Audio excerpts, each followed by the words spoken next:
Good morning बच्चों। आज हम क्लास 11th के पॉलिटिकल साइंस के सेमेस्टर सेकंड का न्यू चैप्टर करने जा रहे हैं जिसका नाम है शांति। देखिए बच्चों, आपने जो पहले चैप्टर पढ़ा उसमें भी मैंने आपको समझाया कि जब भी हम किसी नए पाठ को शुरू करते हैं तो उससे पहले हमें उस पाठ के अर्थ को जानना बहुत ही अनिवार्य होता है, क्योंकि यदि हम पाठ के अर्थ को ही नहीं समझ पाते तो हमारे लिए पाठ को समझना बहुत ही मुश्किल हो जाता है। तो आज हम जब नया चैप्टर शुरू करने जा रहे हैं तो हम इस चैप्टर के अर्थ से अपने पाठ को शुरू करते हैं। देखिए बेटे, आपके जो पाठ है उसका नाम है शांति। जैसा कि शांति नाम से ही आपको प्रतीत हो रहा है कि शांति जो होती है एक ऐसी स्थिति होती है जिसमें हम दुख से, विवादों से, क्रोध से, घृणा से, अनेक प्रकार के कष्टों से दूर रहकर अपने जीवन को आनंदमय और सुखपूर्वक होकर व्यतीत करते हैं। अंतर्राष्ट्रीय संबंधों में शांति एक महत्वपूर्ण धारणा मानी जाती है। देखिए बेटे, हमारा जीवन चाहे वो राष्ट्रीय स्तर का हो, अंतर्राष्ट्रीय स्तर का हो या व्यक्तिगत स्तर का हो, शांति का विशेष महत्व माना जाता है। और यदि हम पॉलिटिकल साइंस के अंतर्गत इसकी बात करते हैं तो जब शासन पद्धति के अंतर्गत हम शांति की बात करते हैं तो वहाँ पर इसका महत्व और भी ज़्यादा बढ़ जाता है। प्राचीन काल से ही शांति की आवश्यकता अनुभव की जाती है। देखिए बेटे, अतीत से ही जो शांति रूपी धारणा है उसके महत्व को समझा जाता है।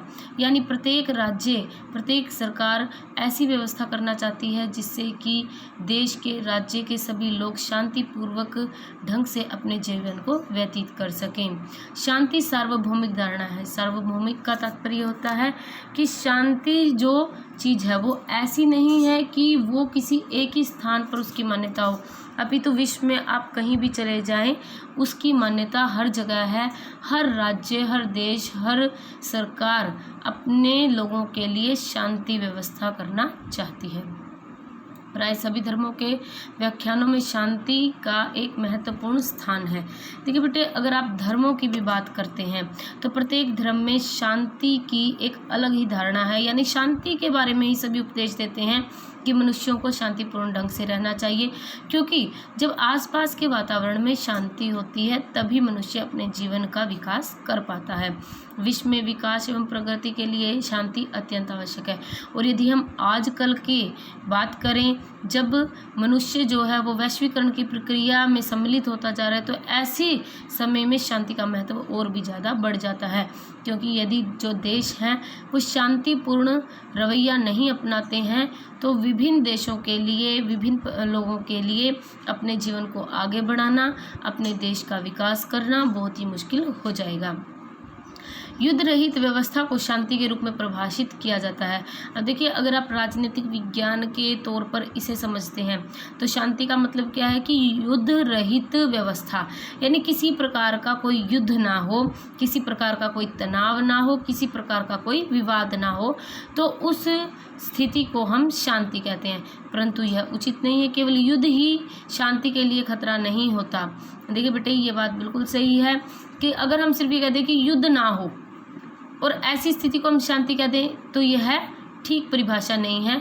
क्योंकि अगर मान लो युद्ध नहीं है लेकिन लोग मन ही मन आपस में एक दूसरे से ईर्ष्या द्वेष रखते हैं, एक दूसरे के प्रति षड्यंत्र बनाते रहते हैं, तो उसे भी हम शांति व्यवस्था नहीं कह सकते।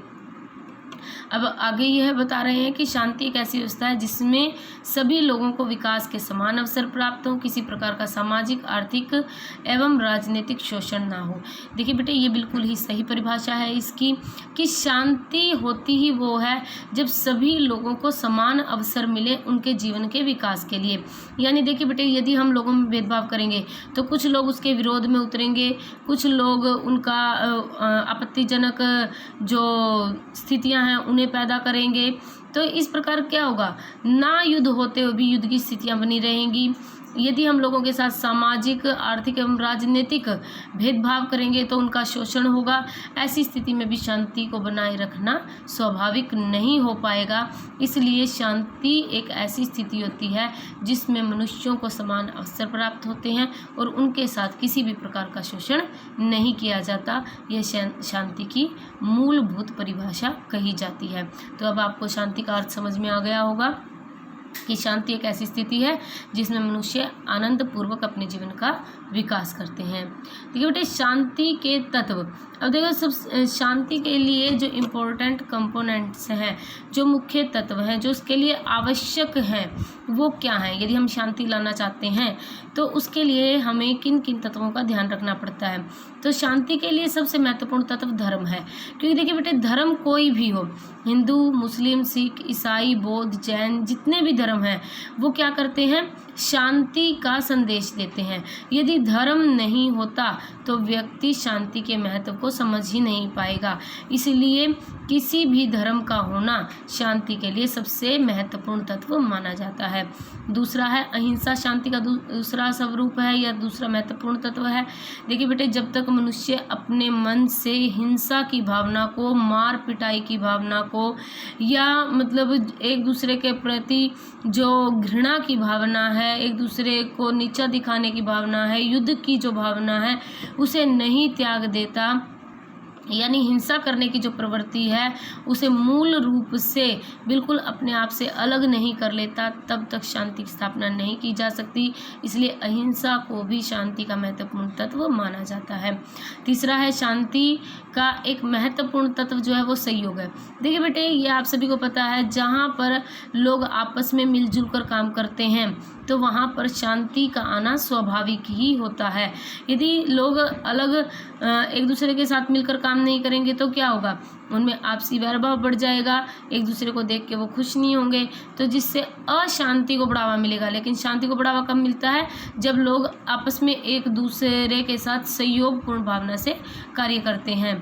विश्वास शांति का एक अन्य महत्वपूर्ण तत्व है।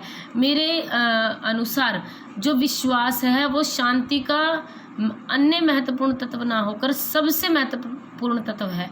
क्योंकि देखिए बेटे, जब तक हम एक दूसरे पर विश्वास करना शुरू नहीं करते तब तक शांति स्थापित हो ही नहीं सकती।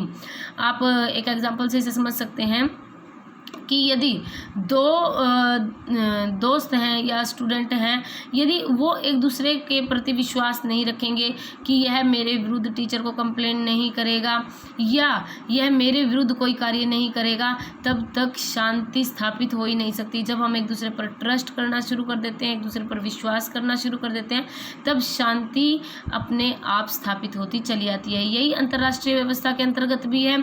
जब देश आपस में एक दूसरे के प्रति विश्वास रखते हैं तभी शांति की स्थापना होती है। जैसे अभी आप करंट मुद्दा ले सकते हैं, भारत का चाइना से विश्वास उठ चुका है कि चाइना कभी भी भारत के प्रति कोई भी आपत्तिजनक स्थिति पैदा कर सकता है। तो ऐसी स्थिति में जब विश्वास खत्म हो गया है तो शांति भी धीरे धीरे समाप्त होती जा रही है। आप देख रहे हैं सीमाओं पर भी तनाव और अशांति का माहौल बना हुआ है। तो अब आपको समझ में आ गया होगा कि जब विश्वास नहीं होता तब शांति समाप्त हो जाती है और विश्वास के आने से शांति की स्थापना हो जाती है। अब देखिए नेक्स्ट है शांति को बढ़ावा देने में हिंसा की भूमिका। अब ये कहते हैं कि कौन सा ऐसा तत्व है जो शांति की भावना को समाप्त कर देता है, यानी शांति को स्थापित नहीं होने देता। तो इसका सबसे बड़ा कारण होता है हिंसा। हिंसा शांति को बढ़ावा नहीं दे सकती। अब देखिए बेटे, हिंसा क्या होता है, लड़ाई झगड़ा।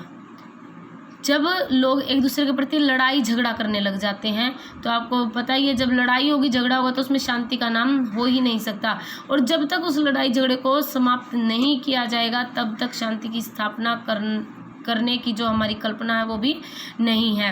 अब देखिए, जैसे पाकिस्तान का एग्जांपल आप ले सकते हैं कि पाकिस्तान जब तक आतंकवादी जो गतिविधियां हैं या युद्ध की स्थितियां पैदा करने वाली जो उसकी नीयत है उसको ख़त्म नहीं कर देता, जब तक शांति स्थापित नहीं हो पाएगी दोनों देशों में। मानवता को आज जिस चीज़ से सबसे बड़ा खतरा वह है हिंसा, जो आज व्यक्ति, समाज, राज्य और विश्व के कोने कोने में व्याप्त होती जा रही है।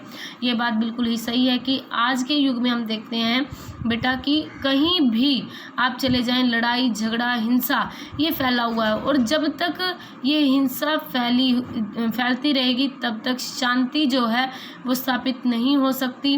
भौतिकता के स्तर पर मनुष्य ने चाहे कितनी भी प्रगति क्यों ना कर ली हो, किंतु मानवता के स्तर पर मनुष्य की स्थिति बद से बदतर हुई है।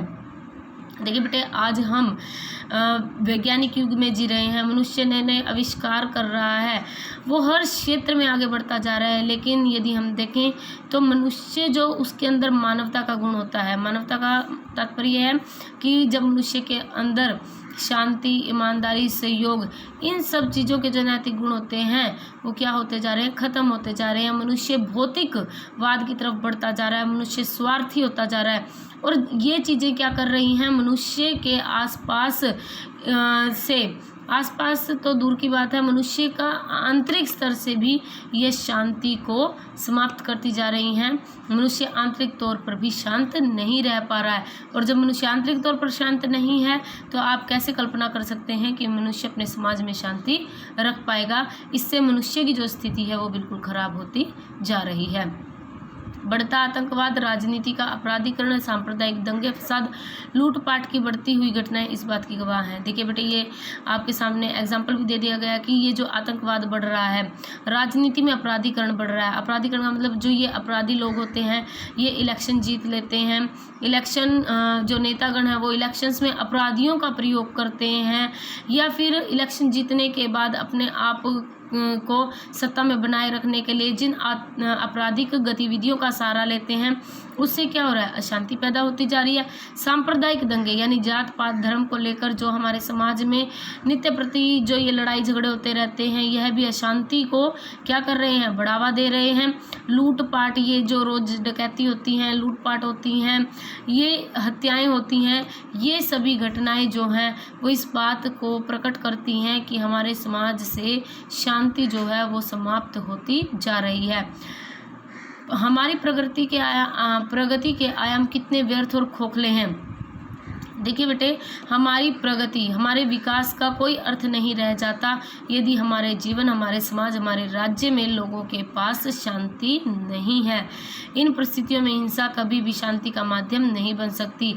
अर्थात इसका कहने का तात्पर्य कि यदि हम ये सोच रहे हैं कि हिंसा से लोगों को किसी शांति के पथ पे लाया जा सकता है, तो हिंसा कभी भी शांति के लिए सहायक नहीं हो सकती, अपितु वो शांति को समाप्त करने का ही आधार बन सकती है।